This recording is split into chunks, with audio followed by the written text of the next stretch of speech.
નમસ્કાર મિત્રો, સ્વાગત છે તમારું માર્કેટ બુલેટિનમાં। આજે છે રવિવાર અને આવતીકાલે છે સોમવાર। તો સોમવારે બજારમાં કયા શેરો તમારે રડારમાં રાખવા જોઈએ અને કયા કયા શેરો રહેશે સમાચારમાં, એ જાણવા માટે તમારે કોઈ જુદી જુદી બિઝનેસ ચેનલો કે ઇન્સ્ટાગ્રામ રીલો જોવાની સમય બગાડવાની જરૂર નથી। તમારા માટે અમે એક્સક્લુઝિવ માહિતી લઈને આવ્યા છીએ, પણ આપણી ગુજરાતી ભાષામાં। આ બધા સમાચાર તમને કદાચ સોમવારે સવારે 10 વાગે ટીવી ચેનલો ઉપર જોવા મળે, પણ અમે તમારા માટે એડવાન્સમાં લઈને આવ્યા છીએ। તો ચાલો વધુ વાત ન કરતા શરૂઆત કરીએ। સૌપ્રથમ તો કેનેરા બેંક ઉપર આરબીઆઈની કાર્યવાહી થઈ છે। આરબીઆઈ સત્તાવાર આદેશ જાહેર કરીને કેનેરા બેંક ઉપર મોટો આર્થિક દંડ ફટકાર્યો છે। નિયમોનું ઉલ્લંઘન કરવા બદલ સરકારી ક્ષેત્રની આ બેંક ઉપર કુલ 41.80 લાખ રૂપિયાની મોનેટરી પેનલ્ટી લગાવવામાં આવી છે। બેંકની કેવાયસી અને અનક્લેમ ડિપોઝિટને લગતા કડક નિયમોનું પાલન ન કર્યું હતું। તપાસમાં સામે આવ્યું છે કે બેંકે નિર્ધારિત સમય મર્યાદામાં ગ્રાહકોના કેવાયસી રેકોર્ડ સેન્ટ્રલ રજિસ્ટ્રી પર અપલોડ નહોતા કર્યા। આ સિવાય 1 વર્ષની અંદર ગ્રાહકો દ્વારા ટ્રાન્ઝેક્શન થયા હોવા છતાં કેટલાક ખાતાઓને ખોટી રીતે ઇનઓપરેટિવ જાહેર કરી દીધા હતા। જોકે આરબીઆઈએ સ્પષ્ટ કર્યું છે કે આ કાર્યવાહી માત્ર રેગ્યુલેટરી ખામીઓના કારણે છે અને ગ્રાહકોના કોઈ ટ્રાન્ઝેક્શન અટકશે નહીં। બીજી વાત કરીએ અંબર એન્ટરપ્રાઇઝની, તો શેરબજારની જાણીતી કંપની અંબર એન્ટરપ્રાઇઝ સોમવારે મોટી હલચલ જોવા મળી શકે છે। કંપનીની મટીરિયલ સબસિડી કંપની આઈએલજીએન ઇલેક્ટ્રોનિક્સ મુંબઈની સિંગ્યુલેરિટી કંપની સાથે મોટું ગઠબંધન કર્યું છે। બંને કંપનીઓએ સાથે મળીને ભારતમાં આઈએલજીન ટેકનોલોજી પ્રાઇવેટ લિમિટેડ નામની નવી કંપની સત્તાવાર રીતે શરૂ કરી દીધી છે। આ નવી કંપની ખાસ કરીને મેડિકલ ડિફેન્સ એટલે કે સંરક્ષણ અને એરોસ્પેસ એટલે કે સ્પેસ સેક્ટર માટે ઇલેક્ટ્રોનિક્સ બિઝનેસ કરશે। આ નવા બિઝનેસ વેન્ચરમાં આઈએલજીએન કંપની 60% હિસ્સો રાખશે, જ્યારે બાકીનો 40% હિસ્સો સિંગ્યુલેરિટી કંપની પાસે રહેશે। આ નવી કંપની શરૂ થવાથી તે અંબર એન્ટરપ્રાઇઝની સીધી સ્ટેપ ડાઉન સબસિડી કંપની તરીકે ક્લાસિફાઈ કરવામાં આવી છે અને હાઈ વેલ્યુ સેગમેન્ટ અને ડિફેન્સ ક્ષેત્રમાં કંપનીની આ એન્ટ્રી લાંબા ગાળે અંબર ગ્રુપના ગ્રોથ માટે ગેમ ચેન્જર સાબિત થઈ શકે છે। આગળ વાત કરીએ અશોક લેલન, તો ઓટો સેક્ટરની દિગ્ગજ કંપની અશોક લેલનના રોકાણકારો માટે આગામી અઠવાડિયું ખૂબ જ મહત્વપૂર્ણ સાબિત થઈ શકે છે। કંપની એક્સચેન્જને સત્તાવાર માહિતી આપી છે કે ચાલુ અઠવાડિયે બુધવારે એટલે કે 10 જૂનના રોજ એક મોટી ઇન્વેસ્ટર મીટિંગ યોજાશે। આ મીટિંગ ઇન્વેસ્ટેક ઇન્ડિયા ઓટો ટૂર 2026 અંતર્ગત ચેન્નાઈ ખાતે ફિઝિકલ મોડમાં આયોજિત કરવામાં આવી છે। આ હાઈ પ્રોફાઇલ ઇવેન્ટમાં દેશ વિદેશના કેટલાક મોટા ફંડ, સંસ્થાકીય રોકાણકારો અને માર્કેટના દિગ્ગજો ભાગ લેવાના છે। આખો દિવસ ચાલનારી કોન્ફરન્સમાં કંપનીના ભવિષ્યના ગ્રોથ પ્લાન અને ઓટો સેક્ટરના આઉટલુક ઉપર ચર્ચા થશે। જોકે કંપનીએ સ્પષ્ટ કર્યું છે કે આ મીટિંગમાં કોઈ અલગથી નવું પ્રેઝન્ટેશન કે સત્તાવાર જાહેરાત સબમિટ કરવામાં આવશે નહીં, પરંતુ મોટા ગ્લોબલ ફંડની એન્ટ્રી અને મુલાકાતના કારણે સોમવારથી જ અશોક લેલનના શેર ઉપર ટ્રેડર્સની નજર રહેશે।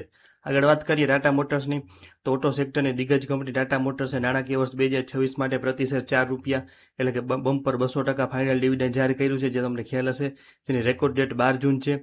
કંપનીએ ખાસ એવા શેર હોલ્ડરને પત્ર મોકલ્યું છે કે જેમની પાસે હજી પણ ફિઝિકલ શેર છે અથવા તો જેમનું ઈમેલ આઈડી કંપનીમાં રજીસ્ટર નથી થયું। આવા તમામ રોકાણકારોએ ડિવિડન્ડ અને કંપનીના અન્ય બેનિફિટ મેળવવા માટે 12 જૂન પહેલાં પોતાનું ઈમેલ આઈડી રજીસ્ટર કરાવવું ખૂબ જ જરૂરી છે। પરંતુ જો તમારી પાસે પણ ટાટા મોટર્સ કે અન્ય કોઈ પણ કંપનીના જૂના ફિઝિકલ શેર સર્ટિફિકેટ હજુ સુધી એમનામ જ હોય, અથવા નામમાં ભૂલ હોય, સહી બદલાવી હોય, ડેથ કેસ હોય, શેર ટ્રાન્સમિશન કે આઈપીએફમાંથી પાછા મેળવવાના હોય, કોઈ પણ કાનૂની કે વહીવટી સમસ્યા આવી રહી હોય અને તમે તે ફિઝિકલ શેરને ડિબેટ કરાવીને તમારી કિંમતી સંપત્તિ પાછી મેળવવા માંગતા હો, તો અમારો સીધો સંપર્ક કરી શકો છો। અમે એ બાબતે તમને જરૂર કામ કરી આપશું। આગળ વાત કરીએ ઈએમએસની, તો ઇન્ફ્રાસ્ટ્રક્ચરની મજબૂત કંપની ઈએમએસ લિમિટેડના રોકાણકારો માટે માર્કેટ ઓપન થતાં સોમવાર પહેલા એક મોટા અને પોઝિટિવ સમાચાર આવ્યા છે। કંપનીએ જાણ કરી છે કે ઉત્તર પ્રદેશના વારાણસીમાં જલ નિગમ તરફથી તેમને એક મોટો ઓર્ડર મળ્યો છે। આ પ્રોજેક્ટ માટે કંપની સૌથી ઓછી બોલી લગાવનારી સક્સેસફુલ લોએસ્ટ બિડર એટલે કે L1 બિડર તરીકે સત્તાવાર રીતે જાહેરાત થઈ ચૂકી છે। યુપી જલ નિગમ અર્બનના આખા સરકારી કોન્ટ્રાક્ટની કુલ અંદાજિત કિંમત 10,284 લાખ એટલે કે 102.84 કરોડ જેટલી થાય છે। આ પ્રોજેક્ટ હેઠળ કંપનીએ વારાણસીના વાર્ડર્સમાં સીવર નેટવર્ક લાઇન નાખવાની અને હાઉસ કનેક્શન આપવાની મહત્વની કામગીરી ટર્નકી બેઝિસ ઉપર કરવાની રહેશે। કંપની આ મોટો ઓર્ડર પૂરો કરવા માટે સરકાર તરફથી કુલ 24 મહિના એટલે કે 2 વર્ષ જેટલો સારો એવો સમયગાળો આપવામાં આવ્યો છે। આગળ વાત કરીએ ગોપાલ નમકીન, ગોપાલ સ્નેક્સ, રાજકોટની જાણીતી નમકીન બ્રાન્ડ અને શેર બજારમાં listed company Gopal snacks limited તરફથી રોકાણકારો માટે નવા અપડેટ આવ્યા છે। કંપનીએ સ્ટોક એક્સચેન્જને માહિતી આપી છે કે આગામી એનાલિસ્ટ અને ઇન્સ્ટિટ્યુશનલ ઇન્વેસ્ટર મીટિંગના શેડ્યુલ અંગે આગોતરી જાણ કરી છે। આ સત્તાવાર જાહેરાત અનુસાર આગામી ગુરુવાર એટલે કે 11 જૂનના રોજ કંપનીના પ્રતિનિધિઓ માર્કેટના દિગ્ગજો સાથે બેઠક કરશે।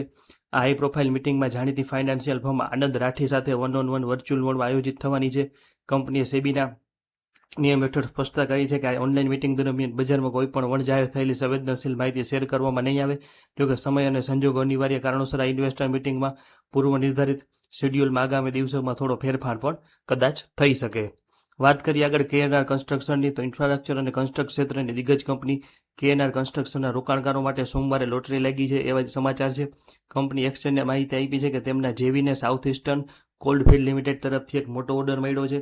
આ સરકારી કોલ માઇનિંગ વર્ક પ્રોજેક્ટની કુલ કિંમત GST સિવાય અંદાજે 3361.11 કરોડ જેટલી માતબર રાખવામાં આવી છે. આ જોઈન્ટ વેન્ચરમાં KNR કન્સ્ટ્રક્શનનો મોટો 51% હિસ્સો છે, જ્યારે બાકીનો 49% હિસ્સો સુસી ઇન્ફ્રા કંપની પાસે રહેશે. આ મેગા પ્રોજેક્ટ હેઠળ છત્તીસગઢના કુસુમડા ઓપન કાસ્ટ પ્રોજેક્ટમાં 2920 દિવસ એટલે કે અંદાજે 8 વર્ષ સુધી માઇનિંગનું કામ કરવાનું રહેશે. અને આ પ્રોજેક્ટમાં કંપની હેવી મશીનરી દ્વારા સોફ્ટ સોઇલ, હાર્ડ સ્ટ્રેટાનું ખોદકામ અને લાખો ટન કોલસાનું ટ્રાન્સપોર્ટેશન સંભાળવાનું છે.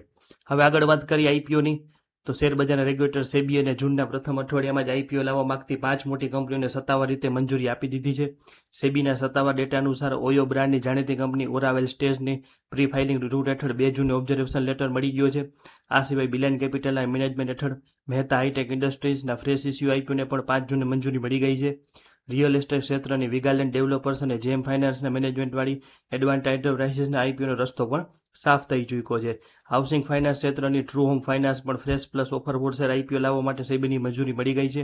સેબી તરફથી ઓબ્ઝર્વેશન લેટર ઇસ્યુ થવાનો સીધો મતલબ એ છે કે આ તમામ 5 કંપનીઓને હવે આગામી દિવસોમાં ગમે ત્યારે પોતાના IPO માર્કેટમાં લાવી શકે છે. તો મિત્રો, સોમવારના માર્કેટ માટે આ તમામ સ્ટોક અને મહત્વના અપડેટ ખાસ રડારમાં રાખજો. જો તમને માહિતી ગમી હોય તો વિડીયોને લાઇક અને ચેનલને સબસ્ક્રાઇબ કરવાનું ભૂલતા નહીં. અને ખાસ નોંધ લેજો કે આ વિડીયોમાં શેર કરવામાં આવેલ તમામ વિગતો માત્ર શૈક્ષણિક અને માહિતીના હેતુ માટે છે. શેરબજારમાં રોકાણ અને ટ્રેડિંગ કરવું નાણાકીય જોખમોને આધીન છે અને તેમાં નફો કે નુકસાન બંને થઈ શકે છે. તેથી બજારમાં કોઈ પણ પ્રકારનું નાણાકીય રોકાણ કરતા પહેલા તમારા પર્સનલ ફાઇનાન્શિયલ એડવાઇઝરની સલાહ અચૂક લેવી અથવા તમારી પોતાની રીતે સંપૂર્ણ રિસર્ચ કરવું ખૂબ જ જરૂરી છે. કોઈ પણ નુકસાન માટે અમે કે આ ચેનલ જવાબદાર રહેશે નહીં. તો આવા તમામ મહત્વના અપડેટ માટે માર્કેટ બુલેટિન સાથે જોડાયેલા રહેજો. અને તમારું કોઈ મંતવ્ય હોય તો કોમેન્ટ સેક્શનમાં જરૂર જણાવજો. આભાર. જોડાયેલા રહેજો.